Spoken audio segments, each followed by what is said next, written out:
What's up, everybody? Welcome back to Plain Jane Cars, and this is a Plain Jane Cars podcast. What's up, Tristin? How you feeling today? Feeling pretty good. We got water. He's got coffee. I have coffee. I'm dragging today. Hydrated. Well, I'm glad to have you back. Mm-hmm. Hopefully you guys enjoyed those few episodes, or two, I should say a couple episodes we did. Tristin wasn't around, my trusty co-host. I missed you. I'm sickly. You were sick. I did enjoy the guests that we had. It was so cool having Lisi and Hussein in. Mm-hmm. Joel, the car encyclopedia. It was amazing to have him in. And if you guys are enjoying this podcast material, please rank and review it. And the only rank that you give is 5 stars, right? It doesn't make sense to give anybody associated with Plain Jane Cars anything less than 5 stars. Please, we beg.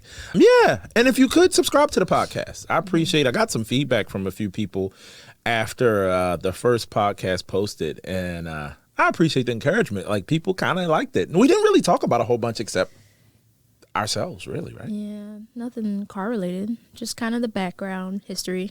Yeah. That's it. So it means that we can be somewhat entertaining, which is comforting. Yeah. Now, one thing I did realize is funny. The guests that come on, and just like us, I think when we first started, we were relatively nervous, I would say. I was very nervous. You were very nervous. Okay, that's fair. I didn't want to mischaracterize your feelings. So Tristin was very nervous. I remember the first time I got in front of the camera, and I wasn't nervous until I started editing the footage, and I'm talking 3 or 4 years ago, and I started hearing how I sounded. You hear your voice. And I was like, oh my God, is that what everybody else hears? Yeah. That's what I heard after the first podcast. I was like, oh my goodness. Is I talk so really fast. Like? Nobody can understand me. I have a nasally voice. Oh my Yes, goodness. you squeal. Yeah, I squeal a lot. Oh my goodness. It's all love, though. It's all love. So the funny thing is, I had to learn over time. It's like, well, I'm just hearing myself. Mm-hmm. But the world has been hearing this for, at the time, I think I was 38. So it's like, oh, well, let it go, bro. You sound terrible. Nobody's holding it against you. And if they are holding it against you, you don't know. So it's all good.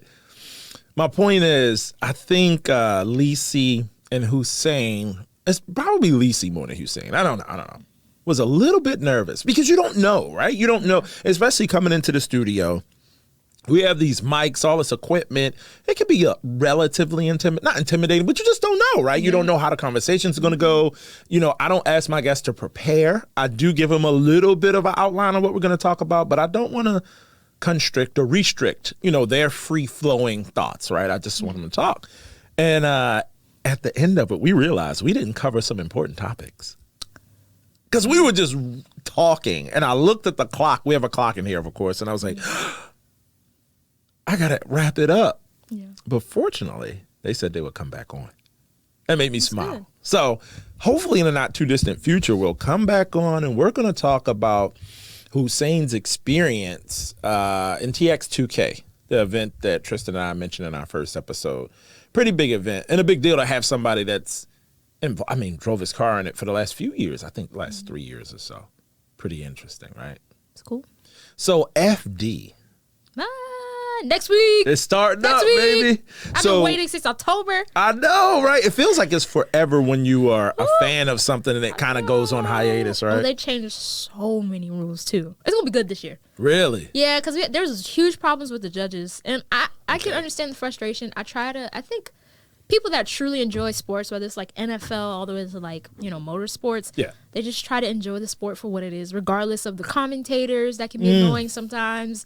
I know. You hear me with the NFL, I'm like, that got judges, loft. Some interesting calls. FD is the same thing. Like any other sports, there are definitely calls that are like, everybody but the judges are like, this is wrong. So there's controversial stuff that happens. Yeah.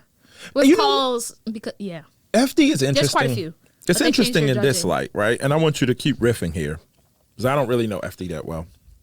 And we're saying FD, for those that don't know, it's Formula Drift. So the U.S. pro drifting circuit, I would say. Yeah. Kind of the biggest sanctioned drifting event circuit of everybody. But there's a lot of them out there. There's Clutch Kickers is getting big, right? Because they're getting big names. Yeah. And they're getting big influencers that are lending themselves to Clutch. But FD still feels like OG. Yeah, it is. Anyway, one of the things I find interesting, I've never really watched it, just over your shoulder when she's watching it. Sometimes I'll just get, she's like, look at that ass, oh my God, ass. I'm like, oh, he did a reverse intro. Well, okay. But I always find sports that are judged, like ice skating, so subjective. Yeah. Because what I see, like, may be appealing to me, and even you can see stuff. You're like, no, you'll correct me. I'm like, man, that look really good. You're like, well, no, he wasn't as deep as he needed to be. I'm like, deep as he needed to be. Yeah, the judges actually addressed that in there because they started a podcast. FD started like actual podcast, and everybody has a podcast. I know, that's why they started one. And they talked to like everybody, like Chelsea, Frederick. Okay. They're talking to all the drifters. Yeah. In the podcast, but they also put out a YouTube video kind of explaining the changes for 2023. Do you remember any of them?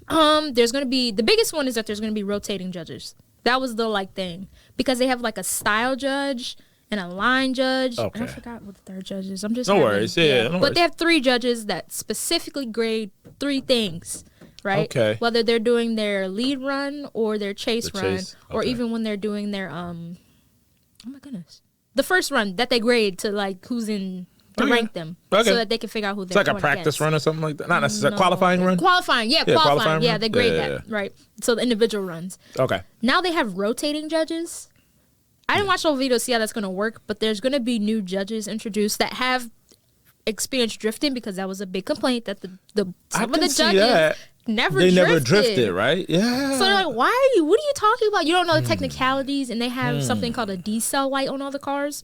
So they can see when the cars are decelerating, losing speed, when they're not supposed to. So if that's for crashes and stuff, it kind of helps determine fault. Yeah, because sometimes like it doesn't. Yeah, I've watched it. There's a lot of ways to stop when you're drifting: handbrake, left foot braking, or just decelling like off the gas, taking your foot off the gas. The tiny bit I've watched, like even when we watch the local stuff, like Good Drifters here in Houston. Shout out to all the like Knuckle Up and all those guys found about when it comes here. Mm-hmm. We were at an event a few months ago, whatever. Yeah. And there was one guy who he just seemed to send it, right? And you critiqued him. You were like, on his chase pass, he wasn't given enough room, I think is the phrase that you used. I was like, what? He wasn't allowing him to transition. So that's a problem. That's what it was. Yeah, you said that. That's a problem. I was like, it looked hard to me. I ain't gonna lie, a little hard. He was all up in Buddy's door. Like, he was giving him the business. But if he's not able to literally turn and flick the wheel the other way, it's a... Because I could even see... away for that. Yeah, I could see that he was so far up in him that the guy couldn't really get deep. Like, he couldn't get his car rotated. He couldn't get the angle. Yeah, he couldn't get the angle. That's a good way to say it. Because, like, the guy was, like, on his door, like, driving into his door. He can't transition. So he loses points for that. Even though that's your proximity is what you really want to see. You want to be close, really close, door-to-door type. But it's a problem when they literally cannot transition. That's even in FD, that's a thing. Like, you can see them give a little bit room, but, yeah. I guess it's just where skill comes in. So that's the chase, like that's part of chasing. Like, you need to be close, but you also need the line of the lead driver. That's like makes because sense. before FD starts, they had a lot of problems with like we weren't planning to talk about FD, guys. You see how excited she gets. She's like, FD! No, I'm joking. Go ahead. But they had a problem with the program, like basically having way too many breaks. Like their commercial break was like 45 minutes. Yeah. It's really, really bad. Because if there crashes? was a crash or crash sometimes or a spill in the track or like something like that, like unplanned kind of, they would be way too long. And so they kind of fixed that.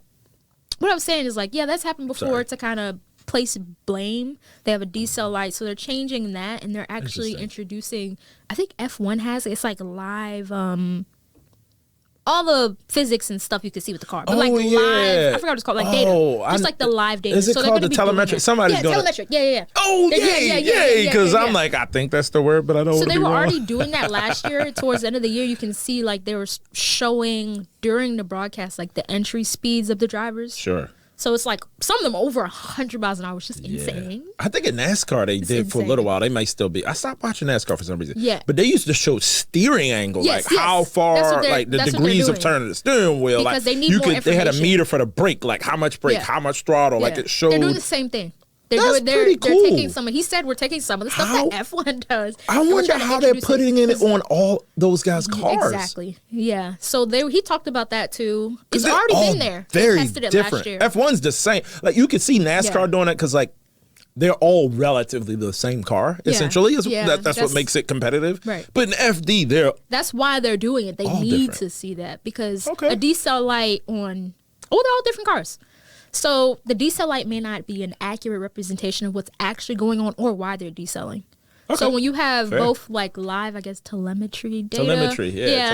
The data I said for telemetrics. both. It's telemetry. Yeah, that's the word. Not telemetrics. Telemetry. The data for both. Then and live during the broadcast, it'll look a lot better because it would kind of be like when they're determining fault during the broadcast, it looked bad. It just wasn't good. They would just be like, this person's at fault, kind of. They'd be like, they would replay it, and the judges have their own monitors. They're taking some of the subjectiveness out. Yes, they're taking a lot of it out because when like, for example, when you go, you're like, oh, that's cool, but people that watch it like me, they're like, no, that's actually bad, what he's doing. And he talked about that. He's like, we want to make it so a normal viewer can come in and kind of know what the expectations should be. Right. Instead of coming in just thinking everything looks good and be like, well, why did he get eliminated? He did a really good job. I can see some problems. You don't know unless you know. But there's problems with both. Yeah. Right. I can see, so I'll give an example for another sport, right? When you have a judge, a referee, or an umpire, like in baseball with strikes and balls, there's a strike zone. Not every umpire has the exact same strike zone. Now, essentially, the strike zone is well described in the bylaws of MLB and baseball in general, but each pitch, I mean, you have a player like Jose Altuve for Houston who's 5'5", I guess, or 5'6". Like small, I know, yeah. And then you have someone, I don't know, like Giancarlo Stanton. 6'5". Yeah, he's like 6'6", right? Yeah. So they're literally a foot. Now, you can say from the knee to the middle of the chest, right? That's the strike zone. But how the ump sees it for each player, each picture, the way the catcher frames it is all different. Some of that, and over the last few years, there's been an argument of taking that out of humans' hands and adding telemetry to make some of those decisions, no right? That way. But I think you lose a little bit of the art. I think human error. So let me say it this way. I am a terrible content creator because I don't enjoy controversy. But good content creators understand that having people argue about your content, people debating about your sport is what makes interested in people talking. Look at how everybody covers it. Look at ESPN they are a cottage industry of just two people arguing opposing viewpoints, which gets people in bars or at home, barbershops, right? They made the barbershop come. So it'd be interesting if FD finds the balance in you want controversy. It makes the sport popular actually a little bit, right? Yeah. So you want that uncomfortable bad call. They would never say it. Right. They would never admit it. When he was saying with the data, he was kind of, I don't know. He knows what he's doing. He's like kind of an owner of FD that he was talking about. Okay. But he was saying like during the podcast, because the podcast obviously works for him, but he was asking, he was asking. They're not biased at all. Will this be made available for the public to see? He's like, I don't know, because of the same reason you were saying, but he was thinking about making it available for teams because when they have practice runs before they even start the live stream. Oh, yeah, sure. So they have practice runs before their qualifying run to, just make sure everything's okay, dial everything in. Yeah. Making that available for all the teams to see, then the teams can kind of like adjust, and that's when it's kind of like, you're kind of taking out the skill because you're like, well, you can adjust your car for how a specific driver drives, and some of them have been driving with the same drivers for years. For years, yeah. With the same cars, they already have the experience, and then they'll have the actual data to back it, like live data. So they're like, we're trying to get this involved for the judges to be able to make better calls, but making it available for the teams, and some teams already have it. Like RT already, right? They got all the data like that. Yeah, they got all the data stuff like that. Yeah. But making it available for other teams to see each other's live data after a practice run or an issue that they're having with their car, everybody will be able to see it. Well, let me ask you. I agree. The data part is tricky, right? Because it might be too much intel. It's like kind of showing somebody a person's playbook without them seeing a playbook. That's what he was saying. But at the same time, they have to have spotters that are scouting people. Okay, I would think so, right? They do. Yeah, they have spotters. Yeah, I imagine like you have to know like how a guy, if you're going to be up, you have to look at what everybody's doing. Yeah, they talk to about see the how they spotters attacking live, like the spotters course. will be up there with the judges sometimes. Well, I'm saying the teams would have spotters, right? They do. Okay. That's what I'm saying. Everybody has spotters. You want to see how, especially like, you know, you got these. I don't watch FD, guys, so I probably sound like an idiot right now. But, you know, you got two drivers. You go into like semifinals and you're through and you're watching, you know, the next two that are going to define one of those two. You got to be watching them to see what lines they're taking, what they're doing. Okay. That's normal. That's like been there. But it's because they don't have like necessarily like live data. No, that's fair. That makes sense. They talked about too that too, changing the job of the spotter. Like he talked about everything. They've been trying to figure out how to integrate it into FD for like a while now. Apparently, he's like since like 2017. Oh wow, which makes sense because I mean I think like, it's a lot F1 and like NASCAR have been doing it for 10 years. It's been a long time. Yeah, that's what he was saying. It's been a long time. He's like, they've known about it, but they just kind of been not scared, but trying to figure out a good way to introduce it and it be successful. You know, everybody wants it to be successful. For sure. Let me ask you this. Do you think that Long Beach is the place to kick off the season? Like, is that the right track to kick it off? People are super hyped about it. Really? Okay. Yeah, the tracks are kind of like, I don't know why they don't come here. Apparently, they did come here like 10 years ago. At some track, but it just, I don't know. Yeah. There's no track that I know here that's big enough for FD anyways. Well, Duquesne is a baby track. So here's the interesting thing, right? I don't know any tracks here. I'm not sure MSR, because it's really set up, it's a real road course track.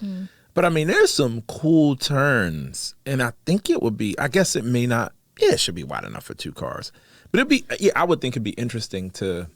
Yeah, they talked about Texas. They were like, there's not really any. Coda's too expensive. I wouldn't imagine. Yeah, he mentioned it. He mentioned it. Yeah. Coda's serious. I mean, they take themselves very serious. It's an F1 track, and they should take themselves seriously. Yeah, they talked to him. He's like, we talked to people in Texas. It's just, it doesn't make sense for FD right now. Yeah. So. And Atlanta does. You know, it's just a thing that's weird, right? Yeah. It seems like that last year, that's the one I kind of think that's the second or third event, right? I don't know something what like order that. it is, but yeah. But it was interesting. That one was interesting there. last year. I was like, holy moly. Yeah, some of the tracks last year had, I think it was Atlanta. I don't know, the one they were in the rain last year. Okay. I think it was Atlanta or Orlando. That's right, they do Orlando too. No, it's Orlando. Yeah. It had, the track was bad. It was really bad. What makes it bad? There was like jumps and dips that were definitely throwing drivers, and it was raining. So the dips and the jumps and the hops and whatever are a little bit more manageable when it's dry outside when it was raining. They did a good job, but there was like lots of spinning out and lots of just like frustration. So here's what we have. We have Streets of Long Beach. Mm-hmm. Then we have Super Drift, which is Long Beach also the following week. Yeah. Then Road Atlanta. It was a third event. Yeah. I remember correctly. Yeah, I know it's early in the Then Orlando. season. Yeah, Orlando. Orlando's 4th. I like That's Orlando. in May. That's right around. It looks like Memorial Day weekend. It looks like. Mm-hmm. So I'm sure that's a big weekend. Then Englishtown. I didn't know they went to Englishtown. Yeah, New Jersey. Yeah, I used to go there when I was a kid. Oh, really? Yeah. Oh, my dad, Papa close Stoney would take me there. Oh, yeah. The You know the track, yeah. Oh, no way. I didn't know they went to. Oh, okay, I'm looking at this wrong. Okay, so there's some pro and pro spec. And okay, so they get to run. A little bit. Yeah, so like pro spec doesn't run at Orlando. They don't do all of them. Yeah. Didn't know that. Mm-hmm. Okay. I think there's like maybe 2 or 3 events that they're doing 4 next year, it looks like. So they're doing Road Atlanta, they're doing Englishtown, they're doing the Worldwide Technology Raceway in St. Louis. That must be renamed because it used to be just like St. Louis Raceway. Yeah, it used to be. Yeah, it's a new name. But they went to St. Louis. They've gone to St. Louis. I did not know they went to Seattle. Yes. Evergreen Speedway? Yeah. Yeah. And Utah? They do something in Utah? That's the last event for Pro Spec. Mm-hmm. St. Louis, then Utah. And of course, Irwindale. I'm familiar with the finale. That's where they in finished, yeah. That one's like to me, I'm familiar with Long Beach because it's the first one, Irwindale because it's the last one. And for some reason, Atlanta, I don't know if it's a fast track or something like that. Oh, you were watching it last year, so I just got wrapped up into Atlanta a little bit. Yeah, we didn't mean to talk about FD, but it's interesting. I didn't know they had the rules changing coming. I'm excited. Changes coming. A lot of changes, but yeah, that was like the main complaint of everybody, and it's getting changed, so it's good. It's going to be some. I'll tell you what. Every time you guys know, if you're into any sport, anytime they change the rules, there's going to be even more controversy this year. Yeah. Because it comes with these expectations, right? Like, well, you guys said you were going to fix it. So as soon as there is a controversial call, even though they have the telemetry data, not telemetrics, even though they have the telemetry data, it's going to be even more, and the voices are going to be even louder. Like, we were supposed to fix this. It's like review in every sport. You know, they got instant replay review, and they still get.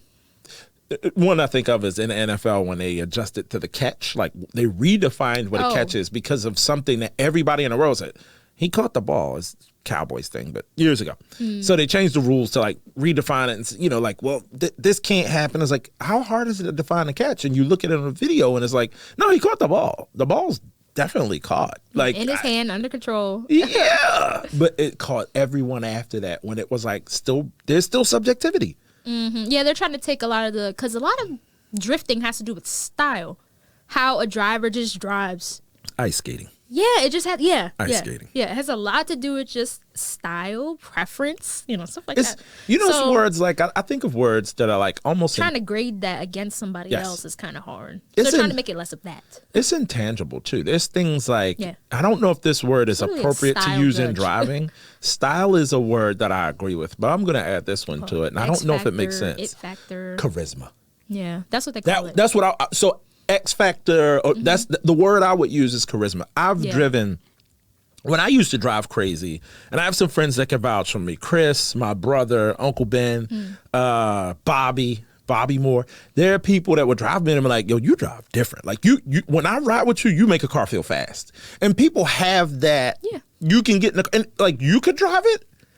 And you know, and then you sit and let somebody else drive it, and then you can let that person drive, and you like holding on. Yeah. And it's just there is something to that, and I think it's you can definitely feel it when you're in a car. I think if you're trained at looking at it, you can see it too. You can see some people just have a way of pushing a car differently. Yeah, and a lot of times whoever wins or whoever is kind of like the favorite for this season, their way of driving gets more popular and.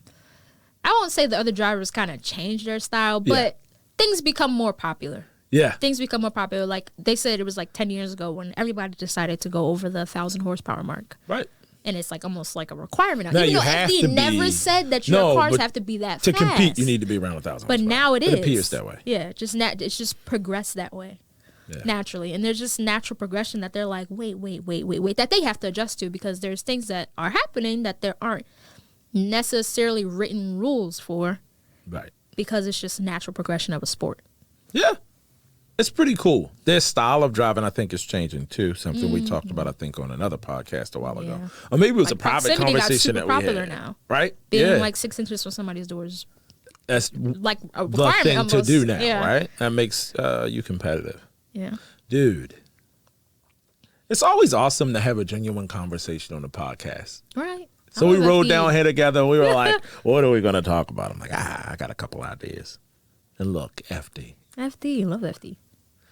So one thing I sent Tristin recently, a friend, actually Joel. I think Joel sent it to me. No, I saw it on Instagram. It was on Instagram. I take that. But Joel, the last episode that hopefully you guys enjoyed, I'm calling him the car encyclopedia. Jeez. He knows a lot. Specifically about Japanese cars. Shocking. A lot. Shocking amounts. And we couldn't even really get into it because I wanted to ease the audience into the Joel experience. Because Joel's going to at least be on once a month.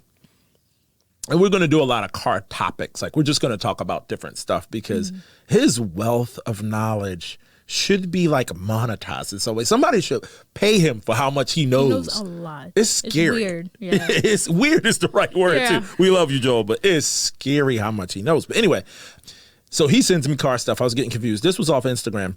Mike Essa. Oh yeah. Selling his pro car. I love Mike too. It was tempting from a content perspective. Beamer. I'm like, I should buy this for my daughter and like Beamer. Make it a vlog. But it would be an expensive. Dyno was selling his car. I'm like, who buy you $45,000 Super? That's what Joel sent us. Joel sent us Dyno's car. Yeah, I was like, I don't want to see that. You were like, do you want it? I'm like, no. It's an SC though. Ugly. It's a Pro Drift SC car. Care. But it is. It's $45,000. Rough. It's that is insane, and it looks terrible. I wonder how much Mike is selling his car for. Probably the same price. So really, it's not that bad then. No, his pro car. I didn't know he was selling his car. Yeah, the BMW, the like. Oh, double that. It looks like an F30. Double. Ish. Double. Really? Easily. 80, 90 grand. It's set up. I want to do some $75,000. I want to do some research just to see on what's powering it, like what transmissions in it, like It would be cool. I've kind of come on to him because he's kind of, well, I would say it the other way. Daily Driven Exotics has hitched their wagon to him as like, I guess he's retired now. Yeah. Ish. So is Rad Dan. He's pulled out of FD. Yeah, Rad Dan's retired too. No! He said for now. I think they can do well on the influencer circuit. Like pop up into a clutch kickers and stuff like that. That's what he said. He said, I'll still be drifting. I'm just not doing FD. Yeah. It's too much. He has a shop. Like, he owns a shop. He, like, builds. I think all of them do. They're like fabricators. I didn't realize that. They, like, actually work. It's not just drifting. Like, they have. They actually have a job. Not a job, but they have. They don't just drive. Yeah, driving is kind of like their pastime. Yeah, I think there's some guys that are drivers. A website, like a huge website. I didn't realize that. Yeah. Mike Essa does too. That's how Daily Different Exotics, I guess, got, he's built a couple, not built, but he's helped fabricate some stuff for the cars, their project cars. So anyway, after the Dean Carnage thing fell apart, but Carney, not Carnage, but So we're recording this on March 29th, right? Yes. Yeah, because we said something about, FD is next week and all that kind of stuff. Well, when this episode comes out, FD would have been like 2 weeks ago. Yeah, true. Well, actually, yeah. It's really funny in podcast land that, thank you, Pop. Talk in the future. Tristin, yes, you got to remember. No, I'm joking. Well, one of the things that happened today, this will be old news when you guys hear it, is the new Lamborghini Aventador replacement was revealed. Now, the interesting thing about this car is I'm not really a Lamborghini. Well, I can't say it. Well, I'm not a Lamborghini guy. I'm probably more of a BMW Porsche guy. I always have been. But poster on the wall actually was an IROC Z when I was a kid. And it would probably be a 959. But I always loved Lamborghinis. Like, it was just a cool car to look at. And now I have a few, I would call them close associates, maybe even close to what I would call friends that have Lamborghinis or multiple Lamborghinis, right? So I have an interest. Yeah. Ted, the guy, Ted, he's done a lot of work. Well, both Teds. Both. I was going to say there's two Teds. Both Teds. Yeah, Eurocars of Houston, Ted. Good relationship when I first started building my M4. Just a solid guy, really well known. He had Euro Power here in Houston for a while, but doing Eurocars of Houston. And then Ted Wynn, who owns EVS, Elite Vehicle Services. He owns a bunch of Lamborghinis and so he has 2 STOs now. Well, one and one on the way, and he got an allocation on a new Aventador replacement. Now, I keep saying Aventador replacement because much like every V12 Lamborghini, nobody knows how to pronounce it. They always pick a Spanish word, or it's a fighting bull normally. Yeah. Has some sort of meaning in that realm, but it's also supposed to be a Spanish word pronounced with an Italian accent, right? Yeah. I think Aventador has been the easiest because you will hear people say Murcielago. Like,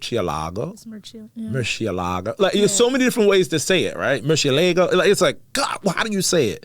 And this one, Rialto, I don't know, because it has like a R, a V, E, V, U. I'm like, in American, I don't know how we're going to say that. In American, it's interesting.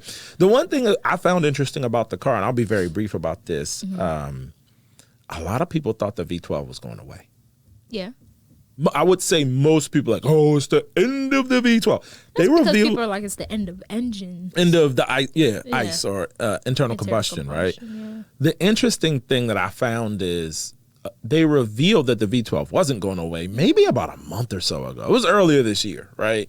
And they they did the hybrid. They said they're doing a hybrid power, which is kind of cool, right? It's really I would say they're just a year and a half behind the SF90. Ferrari kind of did the same thing. Yeah. 2 years ago, I guess. Same drivetrain, I shouldn't say same drivetrain. Similar drivetrain, similar horsepower, because it is its competitor car. It totally makes sense. It's just that Lamborghini's, but so it's great that they're keeping the V12. It's great that they're putting a dual clutch transmission in it. Finally, because that robotized single clutch. There's people that loved it because it did the whole kick you like a mule thing, but it was funny listening to him. She was like, "Wah!" It's so hilarious, like a 1 second pause. So, and they got rid of the front transfer case. It's all-wheel drive, but the only thing driving the front wheels are the electric motors. Yeah, the batteries. Yeah, I saw they just have batteries for the front. And it's kind of cool. Makes sense. I think it makes sense. Yeah, it's cool. Why not? I like instant torque. Instant torque. Why not? 1,000 horsepower. It still has a V12. Yeah, it's like it still has a V12. Now you have instant torque and yeah. And you'll be able to straight pipe it. It'll be a dual clutch. Yes, all-wheel drive. It seems like an improvement to me. I think a true improvement that really, I would say this. I think. But it still kept all the old, like, that's what I'm saying. Like, that's actually an improvement. Like, it's actually good. It's not taking anything away. Nothing's being substituted necessarily. No. It's only getting better. Still 6.5 liter V12. Yeah. Still going to be able to straight pipe it and hear it scream. Yeah. The demise of the V12 was definitely pumped up. Yeah. It looks like we're going to have it for, because Lamborghini, generally speaking, they don't change that halo. I won't call it halo car, but they're like, that V12 car. They use 10, 15 years. I mean, the Countach ran for like 20 something years, right? So I don't really, it could be a while. And maybe they change drivetrain to offer. That's good then. Yeah. That's great.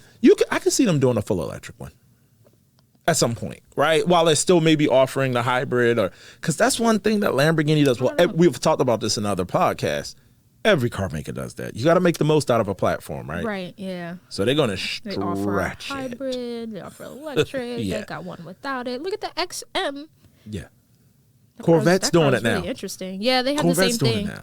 Yeah, I mean, they've always done trim levels, but now they're like doing more with the powertrains. Mustang has done it forever. Where the Mustang will put a 4-cylinder and a 6-cylinder, and they'll put a V8 in, then they put a straight flat plane crank V8. You know what I mean? So I love Ford for doing that. Yeah. I just think Porsche has done that forever. Different engines in the trim model. Yeah, Lamborghini's going to do that now. That's true. Because they used to just put the 6.5 in everything. At that level, right? Their full-size supercar. Right. That's true. I think they're going to switch it up. Most cars do that, even at a lower level. 100%. It's getting more popular. Just the engine, hybrid, plug-in hybrid, Yeah. It'll be interesting to see how... now, listen, what I'm about to say is coming from a working person that is broke. Like, compared to these people. So I ain't judging. Yeah. But it'll be interesting to see if... Because the SF90, the Ferrari, was very anticipated. The reveal was, it's like how the Parasang, where like people get excited for it, and I would say to an extent, I'm not saying this, it's been a flop. Yeah, I haven't really heard too much about it. Like I did the Ferrari. No, they've been, I would say it's one of the ways I feel like you can tell is how many of them are for sale. If you go on Auto Tempest and look at, oh my, and of course they're going for more than what the MSRP was. That just happens at that level, right? I don't think that's an indication of success. No. But how many people got them and like immediately sold them? And it's an amazing supercar and it looks really, really good. But it just doesn't have, even with the F8 Tributo and all the previous, I mean, it's a big Ferrari too. So it's interesting. I'm interested to see what happens because Lamborghini is on a run. Their last, I mean, all the Huracan, the STO, the Performante, like everything they've come out with has been a hit. The new Countach, it's all been. So it'd be interesting to see how everybody adjusts to this Aventador successor. Any cars you're looking forward to coming out? New stuff, 2024 stuff. I don't know. Not really. Not really? I saw some videos of some, Matt Watson from Car Wow. I love He did a video and he was talking about some, a Cadillac that's going to be like selling for like $300,000 and what? Insane. And Alfa Romeo. Yeah. They're only making one of them. No. Yeah. Really? Yeah. I don't know what it is though. Okay. Stuff that look interesting, but not interesting to me. That's fair. Not that I can think of. That's fair. I was like, yeah.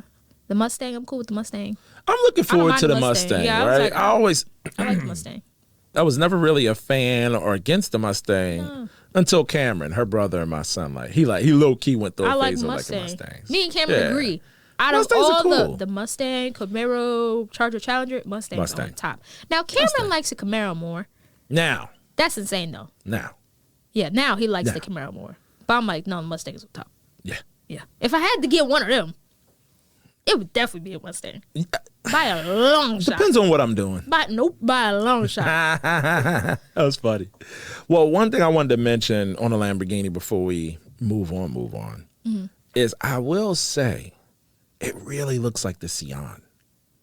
If you guys haven't, just Google it. Like the front end is just the Sion. Like so, all of I forget what they call it, like the rare models. The Countach is one of them. The reintroduction. They've done like 4 of them, I think, because it's Sesto, Elemento, and Centenario. I think it's called. Like all of those are like the rare V12. Okay. It looks like they took pieces of all of those Elementals and kind of made the new generation, which I guess makes sense because like, they probably were showing the future when they did the Sion, and I think it's mostly that headlight, that Y-shaped like headlight kind of looking thing.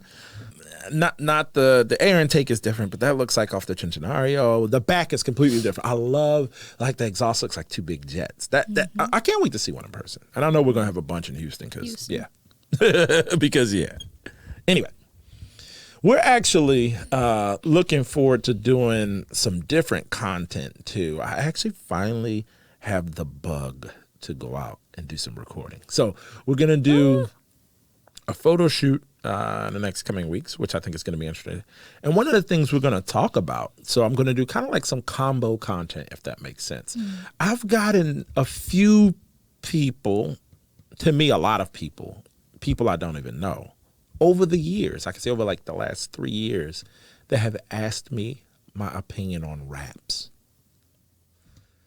And what I've done is be very positive, but I think I'm ready to tell the whole story about raps. And it's not a bad story, it's just my truth. Because I think it just needs to be told. I've seen some other videos on YouTube where people probably were a little bit too negative, and I've seen people were a little bit too positive. I think I'm going to be pragmatic.